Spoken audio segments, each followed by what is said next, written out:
Today, I'm starting with explosive and stunning revelations from the Dominion lawsuit against Fox News. We have learned in the last few hours that Rupert Murdoch of News Corporation admitted under oath that, yes, Fox News hosts were promoting election lies. Now, we all knew this, but it is a massive story of huge consequence. Yeah, Rupert Murdoch can afford to pay, most likely, whatever comes of this lawsuit, but this genuinely could harm Fox News in a serious way. Let's get right to what we've learned. Mediaite has a report. Rupert Murdoch admitted under oath Fox News hosts promoted election lies on air, despite a raft of evidence revealing that many hosts privately knew that the claims made by then-President Donald Trump and his surrogates were false. Stunning new details emerged in more court documents released yesterday afternoon in the Dominion voting system defamation lawsuit against Fox News. As chairman of Fox News, parent company of Fox Corporation, Murdoch is a central figure in the $1.6 billion damages claim. According to the copy of the filing obtained by Mediaite, Murdoch admitted in a deposition last month that false election claims were promoted by top hosts at the cable news network. Quote, they endorsed, "I would have liked us to be stronger in denouncing it in hindsight," said Murdoch. Murdoch was asked if host Jeanine Pirro endorsed the claims. Murdoch said, "I think so." He said Lou Dobbs endorsed the claims, quote, "a lot," and Sean Hannity did so a bit. When asked if he could have told Fox to stop inviting Trump lawyers Sidney Powell and Rudy Giuliani on the air, Murdoch replied, "I could have, but I didn't." Arguably as big a revelation, Murdoch helped the Trump campaign by providing Biden television ads to Jared Kushner before they ran on Fox News. These are massive revelations. Keep in mind that Fox News hosted a presidential debate in 2020 as if they were some kind of neutral observer or arbiter. But behind the scenes, look at what was going on. Yahoo News via Bloomberg, also with an interesting article worth looking at. Murdoch testified Fox commentators endorsed Trump's 2020 election lie. Fox Corporation chairman Rupert Murdoch testified that Fox's popular commentators endorsed, that's the word he used, endorsed Trump's false claim that the 2020 election was rigged, even though Murdoch said he doubted it right away. He doubted it right away. There's an interesting transcript here where it says Murdoch testified that he doubted Trump's conspiracy theory right away. It is fair to say you seriously doubted any claim of massive election fraud? Murdoch was asked by a lawyer. Oh, yeah, Murdoch said. And you seriously doubted it from the beginning? He was asked. Yeah, Murdoch replied. I mean, we thought everything was on the up and up. I think that was shown when we announced Arizona, of course, referring to when Fox declared Biden the winner of Arizona. This is an incredible media story. And, you know, whatever you think of the sort of gossip world, there was that very big Hulk Hogan case involving, because I didn't follow it, I don't even know which tabloid it was, and he essentially put them out of business. And there was sort of like, do you care about Hulk Hogan? But then there was, what does this mean more generally about the caution that media outlets have to have? And this could be a significantly more consequential story. Now, there's a couple different things that I think are important to mention.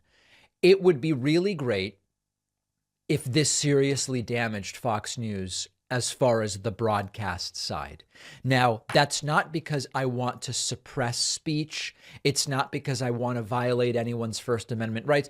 It's because actions should have consequences. And one of the things that I've said before is that the bigger your platform, the more seriously you should take your responsibility for what you put out on air, and the more you should want to be accurate in what you say.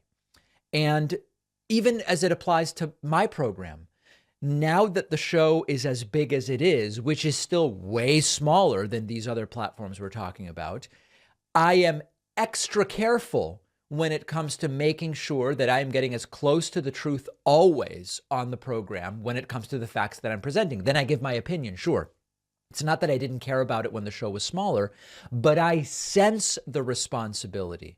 And I know that the repercussions for getting even minor details wrong are greater the larger you are. Fox News, as one of the three biggest cable news networks, and I know people say, David, it's not really news. I know, but we're talking about the three biggest cable news networks, MSNBC, CNN, Fox News. They not accidentally, but knowingly spent months promoting claims about the election that they knew to be lies, the result of which was, I don't want to say irreversibly corrosive to our democracy, but it has still damaged our democracy to this day as we continue to see these claims being made. Now, as far as the impact the lawsuit is likely to have on Fox News, even if they deserve for it to be very damaging, they will continue to lie.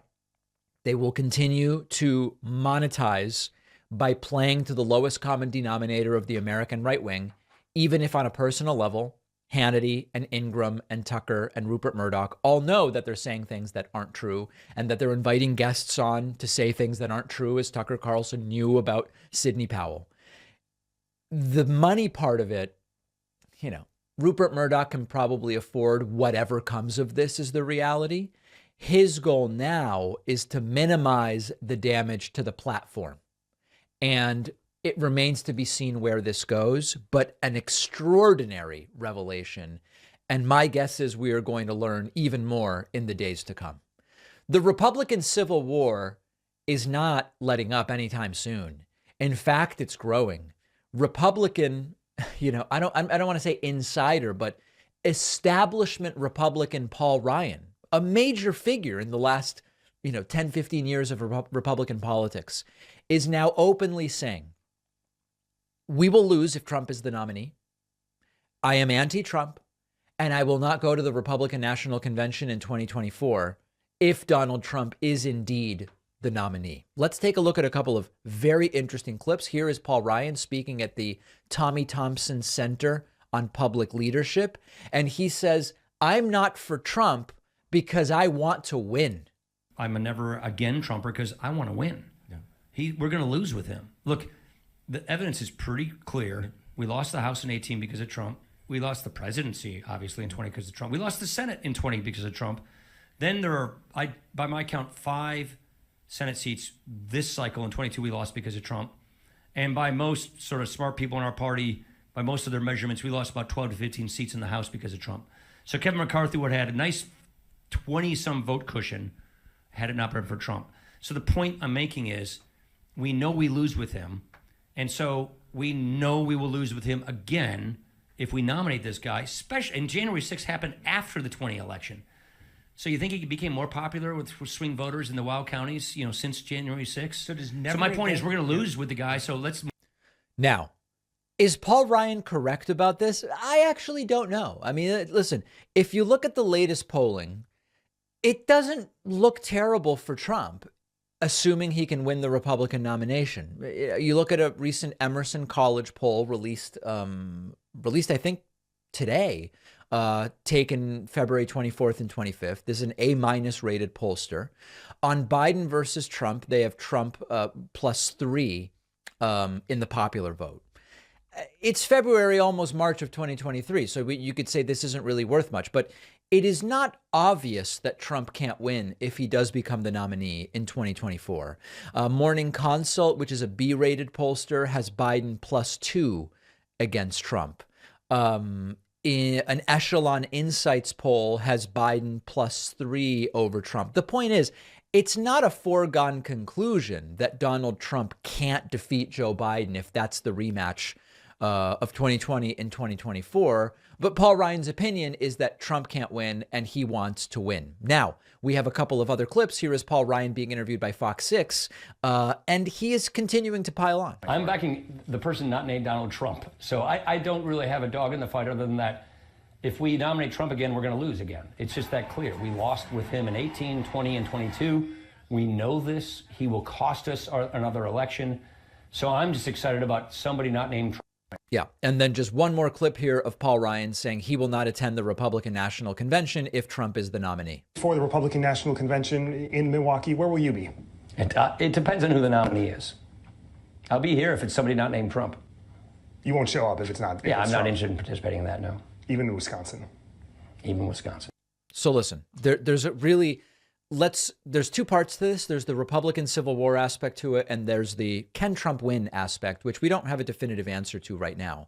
The Civil War part continues to be very interesting, where you see people in the vein of Paul Ryan, Mitt Romney, Adam Kinzinger, and others who have the, I hate to call it audacity, they just have the sort of honesty, I guess, to say what we know more Republicans than just them are thinking. They don't care if they are on the outs when it comes to being friendly with those who are in positions of power. If Trump wins and Trump's in power, we all know Paul Ryan will have no influence, Mitt Romney will have no influence, and they're okay with that for one reason or another. Fine, okay, that's no problem whatsoever. The question of, listen, in 18, Republicans did poorly because of Trump. In 20, they lost the Senate and they lost the presidency. And then in 22, the red wave that was supposed to be actually saw them lose a seat in the Senate and take the slimmest of minorities in the House.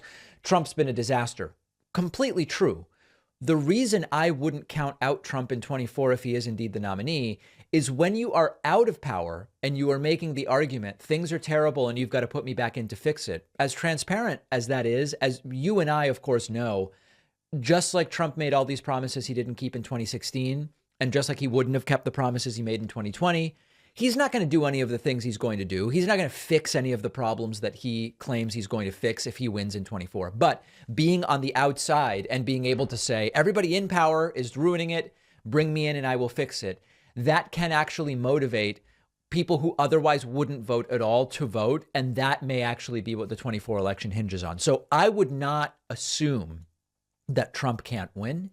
And I think that it would be a very big mistake to do what many did in 2016, which is to laugh off the idea of Trump. At least now we know he did once win, and that should remind us he could win again. But the Civil War aspect of this is going to become very interesting, particularly as more candidates announce that they are going to be running against Trump in that Republican primary race. So we're going to continue following all of it.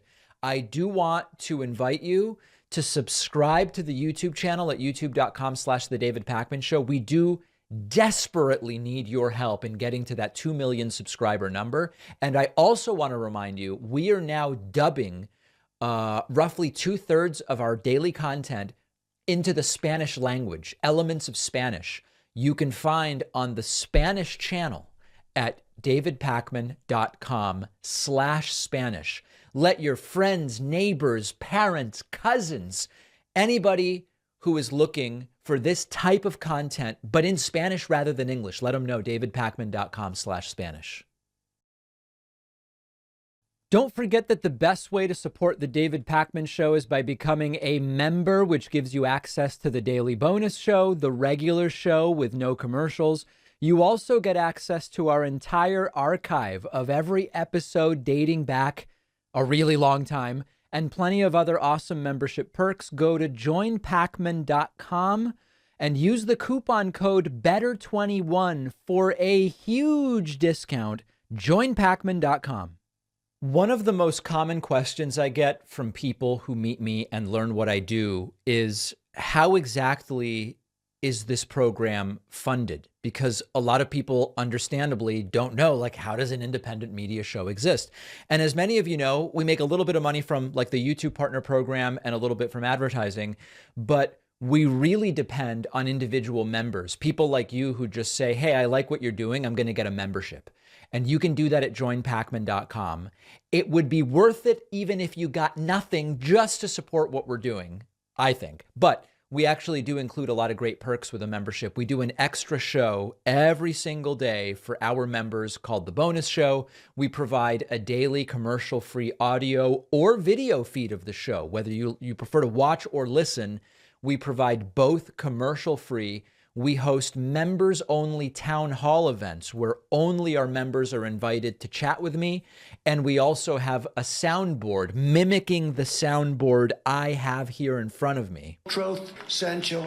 That's another great member benefit. Sign up at joinpacman.com. Very much appreciate everybody who has joined the ranks of membership in the last few days. I have absolutely brutal video for you. Tennessee Republican Governor Bill Lee is going hard anti-drag and anti-trans and was confronted with pictures of himself dressed in drag years ago. This is just unbelievable. Let's go right to the video first, and then I will tell you all of the details. But this is, this is something. Take a look at this. Bills have gone through now. The transgender bill, ban children's transgender therapy, that's on your desk. Drag bill heads back to the Senate for a quick amendment before it hits your desk. Comfortable signing those types of legislation? Yeah, I expect to sign both of them. Josh? Dressing in drag in 1977. Remember this? What a ridiculous question that is. Conflating something like that to sexualized Sex-rualized. entertainment in front of children, which is a very serious subject. Drag is not sexual. Andy, what you got? Remember it? Is this you? Andy. I'm just wondering if you're aware of any specific cases or instances that this bill would stop. Are you aware of specifics in terms of the problem that this is supposed to I think the concern is what's right there in that building, children that are potentially exposed to sexualized entertainment, to obscenity, and we Obscenity. Come on, dude. need to make sure that they're not. I think that's something that should happen in Tennessee, and it will because of this bill. Would you be okay with Thank you drag all for queens your coming time here? today. Appreciate it, y'all. Thank Is it okay you. if drag queens come to this school? Because this is you. This is you at a high school, Governor. This right here is you at a high school. Yeah. Is it only illegal when gay people do it, Governor? Have you talked to your sister about the bill, Governor? All right. So everything about this is just wacky. First and foremost, the idea that there is some predatory nature to the drag queen story hours, or we've already talked about it. We've looked at it extensively. There's a sort of mishmash happening, which really shouldn't, between the drag queen stuff and the trans bathroom stuff. And these really are two separate issues. We interviewed a drag performer a couple of weeks ago who explained, like, you might be trans and also be a drag performer, but there really are two separate things. Let's look at a couple articles here. The Daily Beast, drag banning Tennessee governor shrugs off old drag pic as a lighthearted tradition. With Bill Lee poised to sign a bill outlawing drag performances. Imagine that. An apparent photo from his high school yearbook has surfaced. The other thing that was mentioned in all of this, by the way, is obscenity that they're concerned with. Tennessee already has obscenity laws. So if the concern is obscenity or sexualization, that already is handled by Tennessee law. And so claiming you need this new law doesn't actually make any sense. A photo emerged, writes the Daily Beast, on Reddit over the weekend from the Franklin High yearbook in '77, where Lee attended, purportedly showing Lee dressed as a woman, along with the caption, hard luck woman.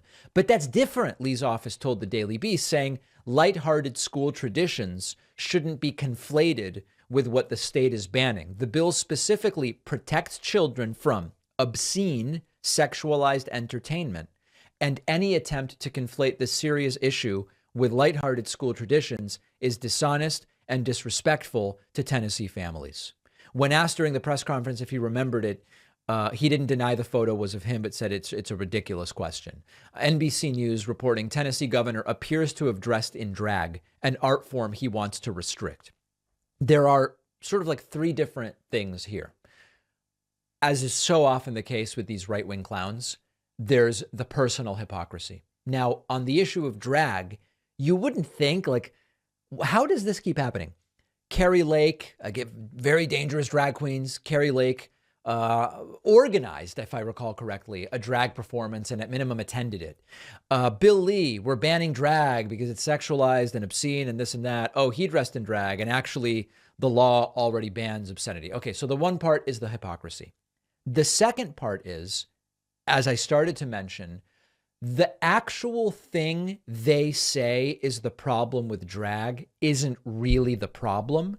But if it were, meaning the obscenity or whatever, a lot of these states already have so-called anti-obscenity laws on the book, so you wouldn't actually need these bills.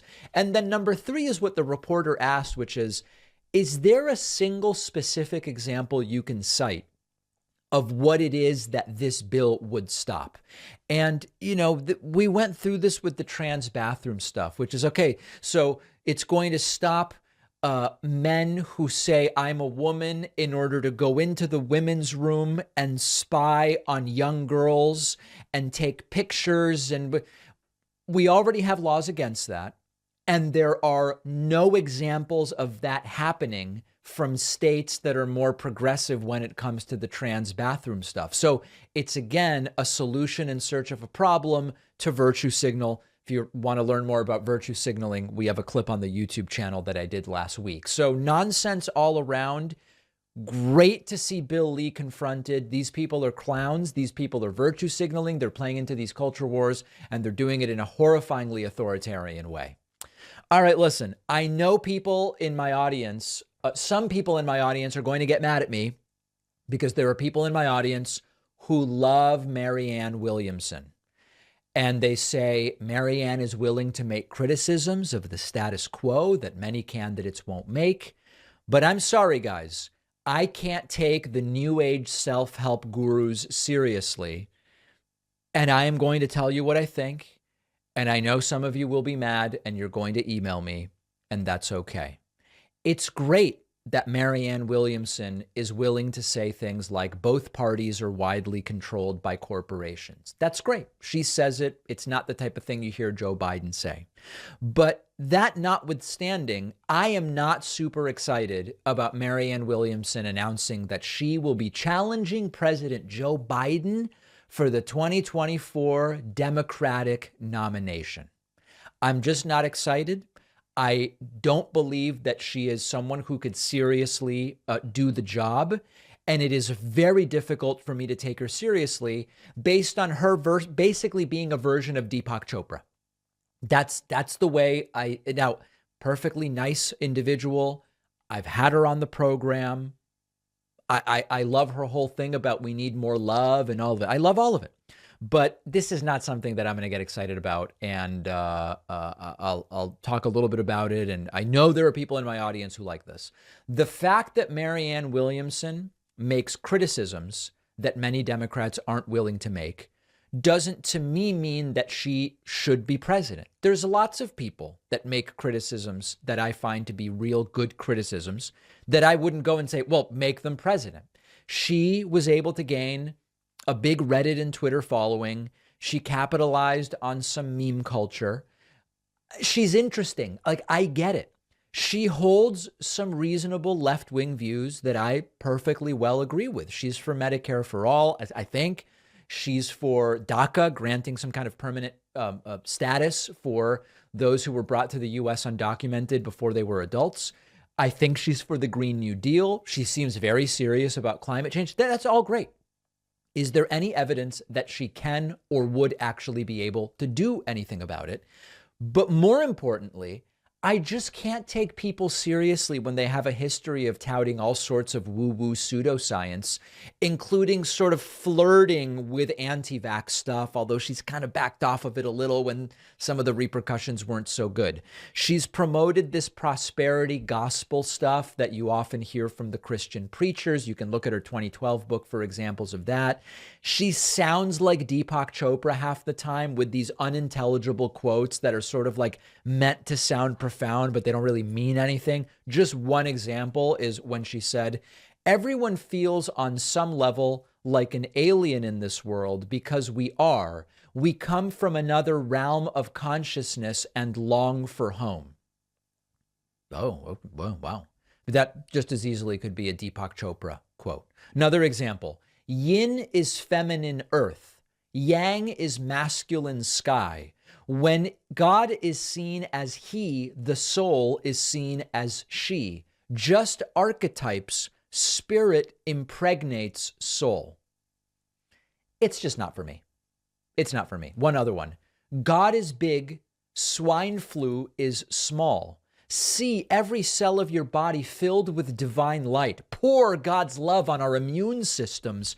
Truth protects. It's just not for me, guys. Okay? So, totally fine that she's running. Good for her. I have no problem with her running. She should run if she wants to. It's just not for me. And hopefully, people in my audience understand that. Now, one argument that I saw, 3 people emailed me about this, and all 3 said the same thing. Marianne Williamson is going to push Biden to the left. I don't see how. And what I mean by that is, if Biden runs for re-election, there's not going to be like a real primary. And Marianne Williamson isn't going to get on the debate stage with Joe Biden. Now, you could say, well, she should. She should be fine. She's not going to push Biden left because if Biden runs, she's not going to get on the debate stage. No one will pay attention. And I do think it's also important to mention that if she somehow managed to become the nominee and somehow managed to become president, she would get nothing done. She would literally get nothing done. She doesn't know how to get bills passed. She has no idea about any of that stuff. And I have no confidence if the completely impossible were to happen, if someone paid attention and she won the nomination and she became president, I don't think she would be able to get anything done. I don't believe that it is serious. I think it's perfectly fine and interesting. I completely support her right to run, but it is not for me.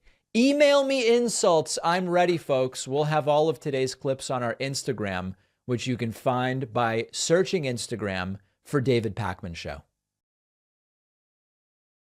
If you value what we do at the David Pakman Show, remember to support us on Patreon.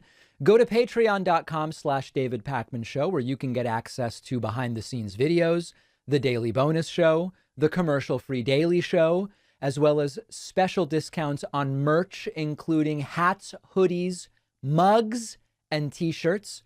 You can support the show for as little as $2 a month. Check it out at patreon.com/David Pakman Show. Today, we're going to be speaking with Dr. Robert Waldinger, who's the director of the Harvard Study of Adult Development and also co-author of the new book, The Good Life, Lessons from the World's Longest Scientific Study of Happiness. Really great to have you on. I appreciate your time. Well, it's great to be here. Thanks for having me. So one of the really interesting things about this study, which started in 1938, is many studies on happiness are of different groups of people, sometimes from different countries, across different time periods, and it can become very difficult to really compare apples to apples, for lack of a better term. And one of the interesting things about this study that now has gone on more than 8 decades is it followed the same individuals and families. It's very extensive, asked a ton of questions, hundreds of measurements, includes blood work, brain scans. I mean, you're really approaching this from a sort of cover every aspect perspective. Can you tell us just a little bit about how this study started, the number of people that were originally part of it and the number that are still with us today? Sure. It started as 2 studies that didn't know about each other. Started on different parts of the Harvard University campus. One was a study begun at Harvard Health Service, the student health service, with sophomores from Harvard College. And the other was a study of delinquency, a study of delinquent and non-delinquent boys from Boston's poorest neighborhoods, from the most troubled families. 268 Harvard College undergraduates, 456 inner city boys, and all of them were studied as a way to understand thriving, how kids moved from childhood into adulthood on good developmental paths, including the kids who were born with so many strikes against them, into such disadvantaged circumstances. So it was radical for its time to be doing these studies of human thriving. And then eventually my predecessor put the 2 studies together and started looking at them as contrasting groups. When we look at the popular literature on happiness, there are all these often repeated ideas or rules of thumb or whatever the case may be. One of them is once you make $75,000 a year or its equivalent, when you get beyond that, you're not really anymore.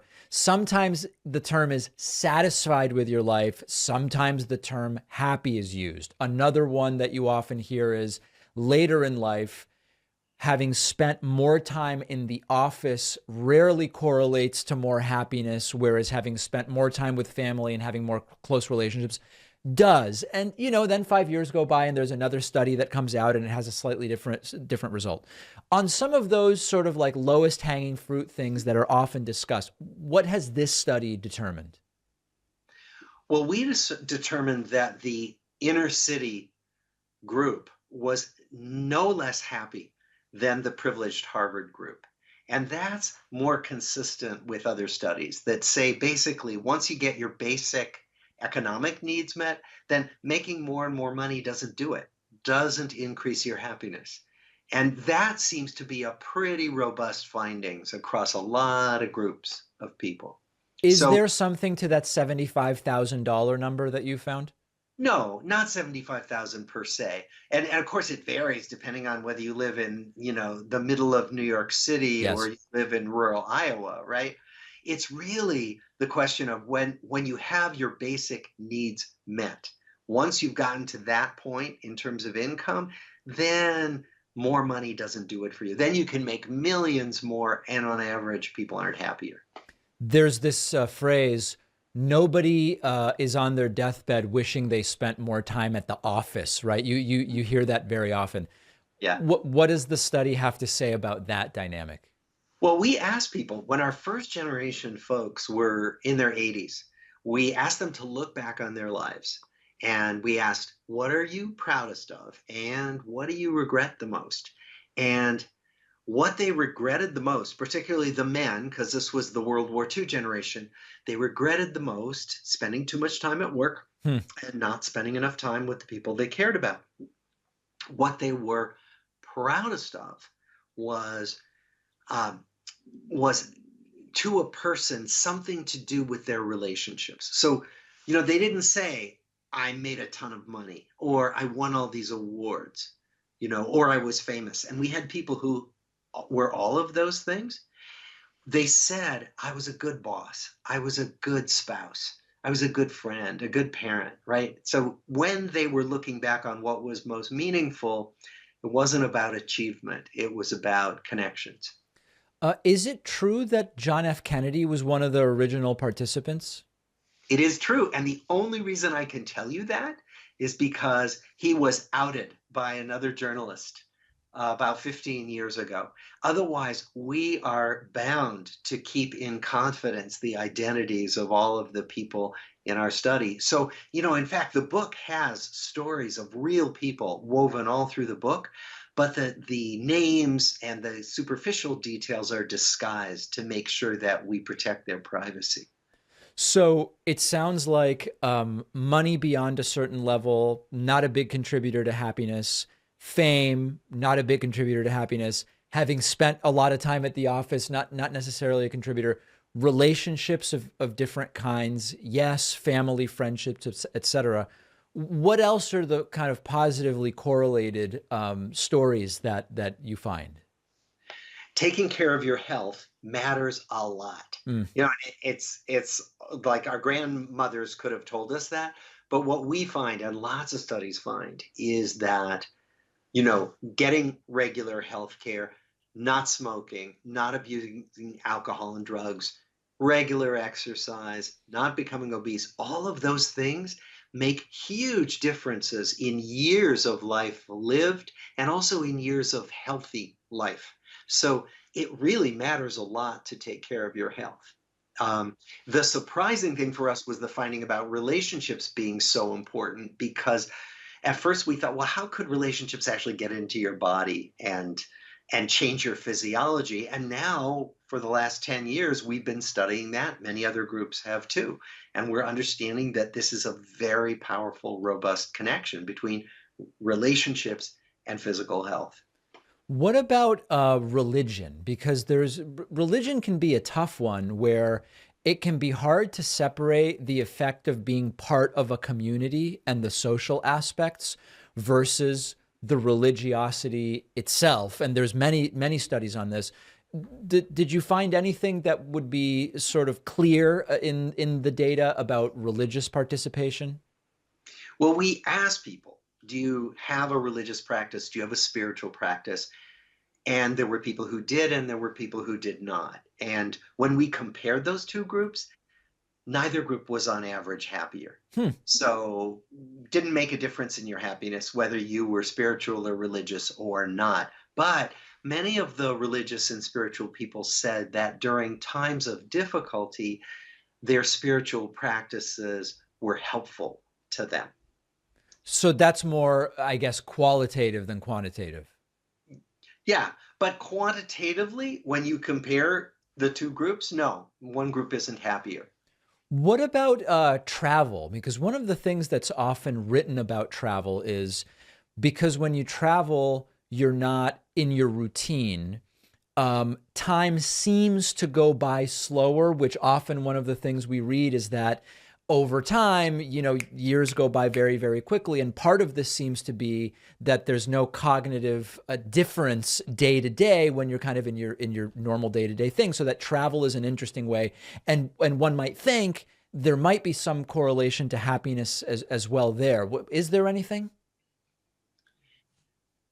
We did not study that specifically, but what you're saying makes a lot of sense. And what we do find is that more cognitive stimulation keeps us sharper over time, and that includes being connected with other people. So one of the effects we think of relationships on keeping our brains healthy is that it stimulates us. People are always unpredictable. They're moving targets. What you're going to say to me next is something I don't know, right? And that keeps my brain clicking on all cylinders. That's a good thing for the brain. And I think what you're pointing out is that travel can do the same thing. That's why time seems to go more slowly during travel, because we're like on alert. Like, what am I going to see now? How do I find my way here? It's all of those challenges that we think keeps us healthy cognitively as we get older. One of the things that it's not unique to the United States, but it's certainly been written about a lot in the United States, is the trend that people move relatively frequently in modern American society, much more commonly than in other parts of the world, don't live near their families nor where they grew up.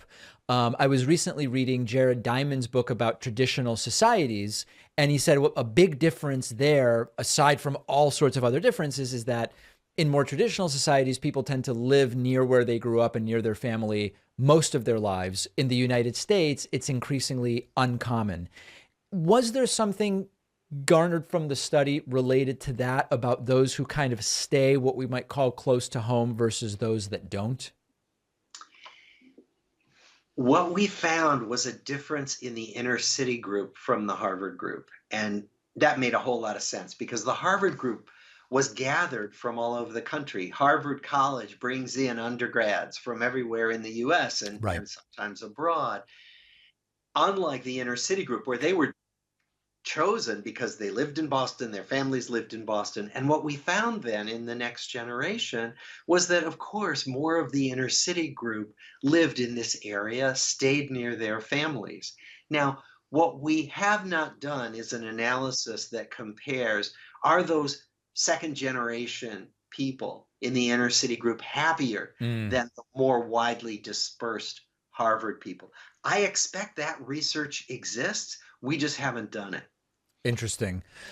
In terms of the relationships, lots of studies on friendship that look at number of friends, but also quality of relationship. And what you see frequently repeated in popular publications is it's not about having many friends as one ages. It's about having a few very strong or rewarding relationships that really seems to correlate not only with happiness, but sometimes even like a health claim will be made. What about that distinction? Well, what we find is that, as with so many things, when you follow thousands of lives, one size never fits all. So we're all on a spectrum temperamentally, from introversion, shyness, to extroversion. And most of us are somewhere in the middle, but there are extremes. And what we find is that shy people find lots of people around them to be stressful. So actually having a lot of connections in your life could be more stressful if you're temperamentally introverted. On the other hand, extroverted people get their energy from people. So they may need a lot of people. So what we find is that it's a highly individual matter, and that each of us can really discern for ourselves, what's the amount of connection that works for me in my life, and how can I work to have the amount that feels right to me? That's interesting. I mean, holding all else equal, do you know whether introverts or extroverts seem to be happier? I don't know that. I do know that, for example, Susan Cain, some of her work, that there are people who work on this, and I don't believe people have found that introverts or extroverts are happier than the opposite extreme at all. I think one of the complicating factors is that our culture glorifies extroversion. Yes. Being a party animal, right? That's like an iconic character in films and literature, on social media, right? Yes. And so that bias toward extroversion can make introverted people feel like there may be something wrong with them. What we know is there isn't anything wrong with them at all. It's perfectly normal, adaptive. Some of the most wonderful, most brilliant, most talented people are shy. Not a problem. The book is called The Good Life, Lessons from the World's Longest Scientific Study of Happiness. We've been speaking with the book's co-author, Dr. Robert Waldinger. Really appreciate your time and insights today. Thank you for having me. Follow us on social media, interact with the David Pakman Show community, see exclusive content, see when we're taking calls live, and stay up to date on other big show announcements. We post daily. Find us on Reddit, Twitter, Instagram, Facebook, Discord, and TikTok. A very confused and swollen-looking failed former President Donald Trump is promising a global trade war that would be disastrous for the American economy. In his latest teleprompter tirade, remember, Barack Obama was bad for using a teleprompter. But Trump is, I guess, good for using a teleprompter. I don't know. This is Trump's new series of, quote, policy statements where he's laying out supposed policy that he will enact if he becomes president of the United States. I can see why Republicans are running away from talking about policy, because every idea is a complete and total disaster. Let's just jump into this thing in the middle. Here is Trump announcing truly just a whacked global trade war that would not be good for the American economy. Take a look at this. We will phase in a system of universal baseline tariffs on most foreign products. On top of this, higher tariffs will increase incrementally depending on how much individual foreign countries devalue their currency. They devalue their currency to take advantage of the United States. As tariffs on Did you notice that jump cut there? foreign producers go up, taxes on American producers will go down, and go down very substantially, and that means a lot of jobs coming in. Not only will this system end our gaping trade deficits, and they are massive right now, Gaping? and bring back millions of American jobs, it will also bring trillions and trillions of dollars pouring into the United States Treasury from foreign countries, and allow us to invest that money in American workers. I will implement a bold series of reforms to completely eliminate dependence on China in all critical areas. We will revoke China's most favored nation trade status and adopt a 4-year plan to phase out all Chinese imports of essential goods, everything from electronics to steel to pharmaceuticals. We will also adopt new rules to stop U.S. companies from pouring investments into China, and to stop China from buying up America, allowing all of those investments that clearly serve American interests. We're not going to allow bad things to happen to our country anymore. It's bad. All right, so listen. This guy is clueless about trade. Now, there's there's so much here, genuinely.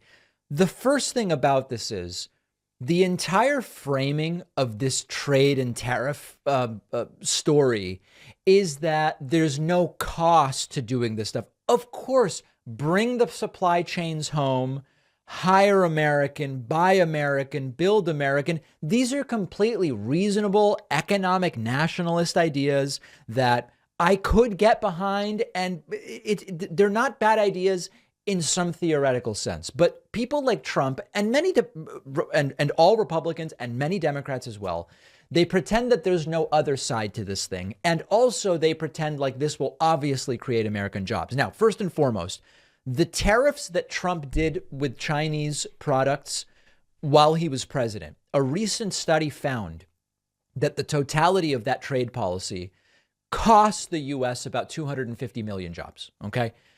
You can find that study. You can read about it. It's sort of a technical paper. Maybe there's a summary of it, but it didn't actually create jobs. It cost the United States jobs. That's number one. It's not the silver bullet on jobs that Trump believes it to be.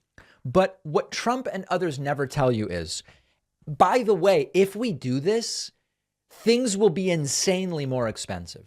On the one hand, they complain about inflation and how much eggs cost and how much everything costs.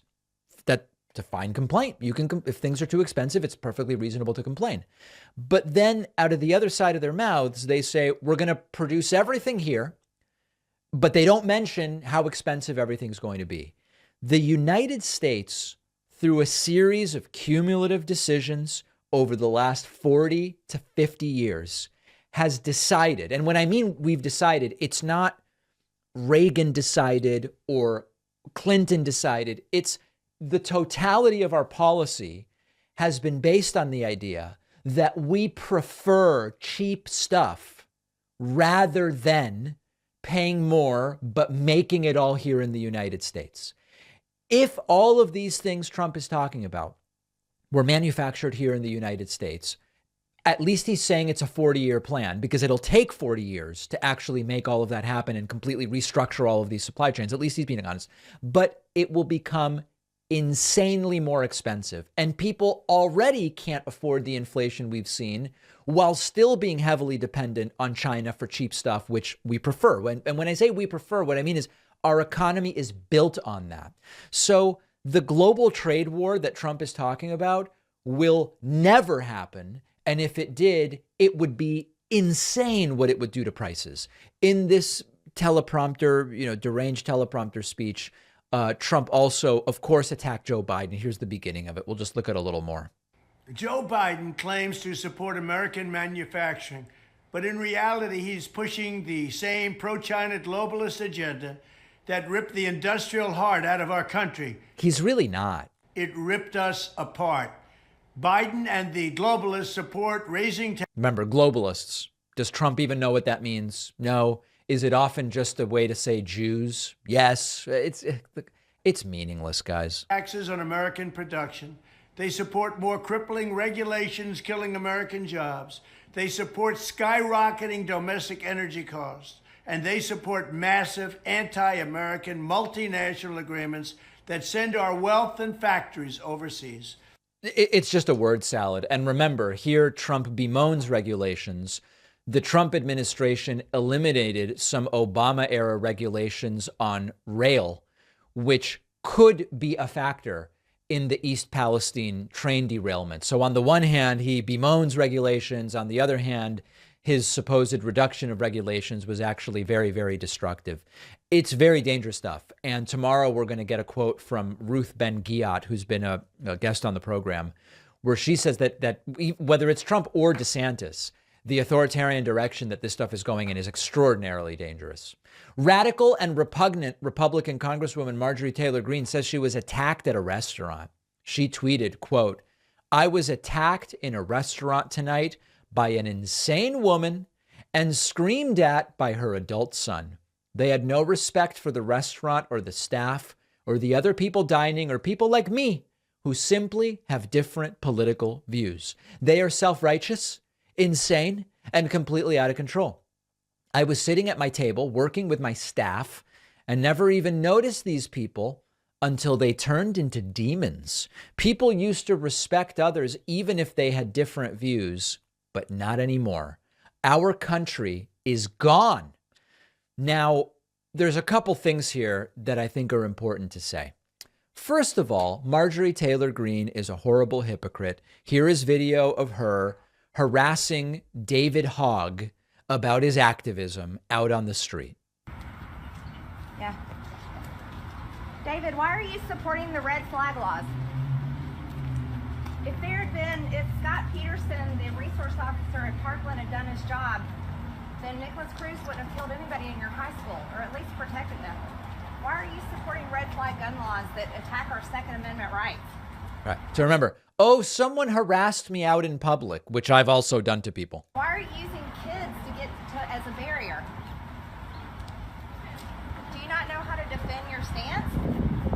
Look, I'm an American citizen. I'm a gun owner. I have a concealed carry permit. I carry a gun for protection for myself, and you are using your lobby and the money behind it and the kids to try to take away my Second Amendment rights.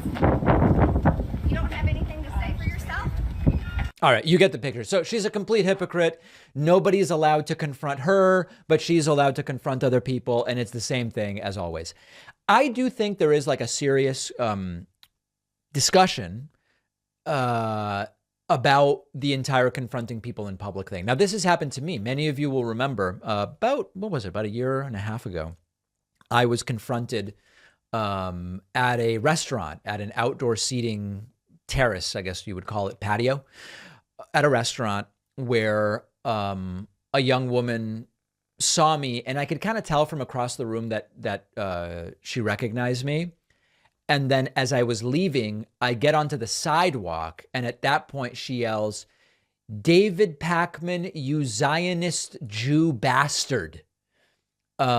And I ignored it and just walked away. I mean, I'm aware of it, obviously, because I told the story, but I didn't engage with it in any way. Now, had she done it while I was still dining and having my beautiful fish and chips, which I had at that restaurant, what would I have done? I probably still would have ignored her, but I do think that if you're at a restaurant and you're actively harassing a patron, it would be completely reasonable for the restaurant to say, you can't behave that way or you've got to leave, right? So if in this situation where Marjorie Taylor Greene was harassed, she says attacked, but doesn't make any indication that there was anything physical that happened, but she was harassed is what we could say.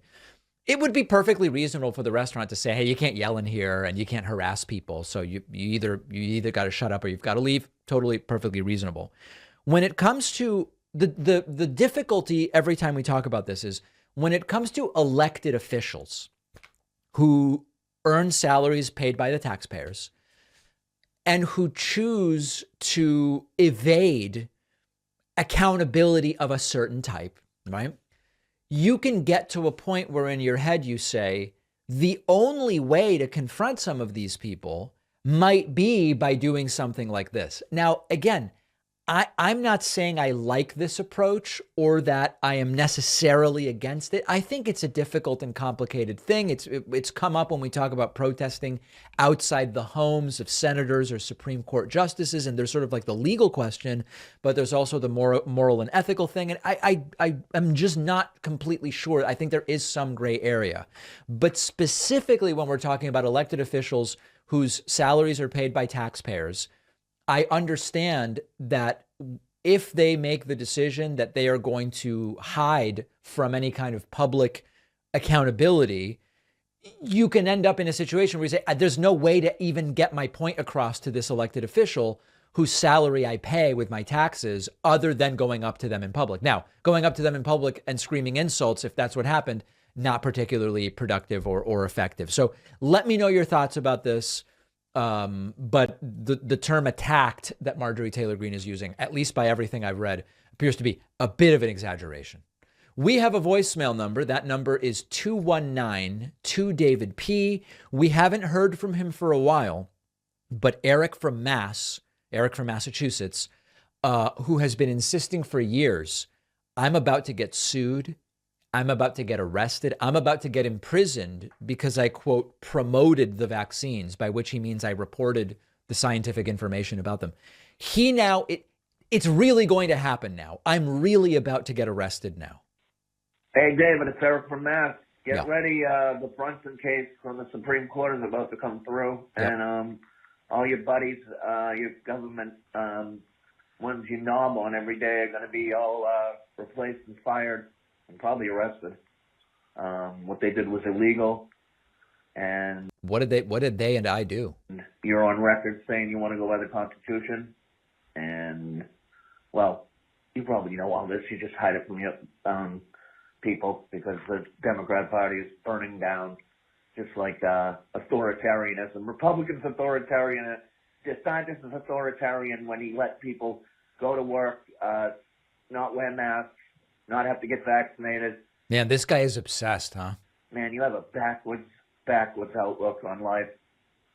You destroyed people's lives. Democrats destroyed the country. I'm not even a Democrat, and I had no influence whatsoever on policy, so I don't know how I destroyed anyone's life. Destroyed people's lives all over a common cold. I mean, you know, you talk about critical thinking. How can you possibly critically think that some guy on TV tells you to get a shot? You go, okay, I'm going to get a shot. Oh, a booster? Oh, you can get either a Moderna or a Pfizer and mix and match them? You can't mix and match drugs. Well, wait. Someone on the TV said you could. So Eric from Mass still fully on and very, very dangerous stuff going on over there. But I am standing by for when they take me away in handcuffs. Let's see if and when it happens. I'm sure it will be much to Eric's delight if it does. We've got a great bonus show for you today. We will talk about this new low confidence report from the Department of Energy about the oranges of COVID. We will talk about the NPR layoffs and what is going on in media with the layoffs. And we will give you the latest on Senator John Fetterman and his path to recovery. All of those stories and more on the bonus show. Get the bonus show, folks. Get the bonus show. Sign up at joinpacman.com. You can use the coupon code, Please No More Trump. That's the code. All one word, no spaces. Please No More Trump. It'll save you a bundle, and then we'll see you on the bonus show.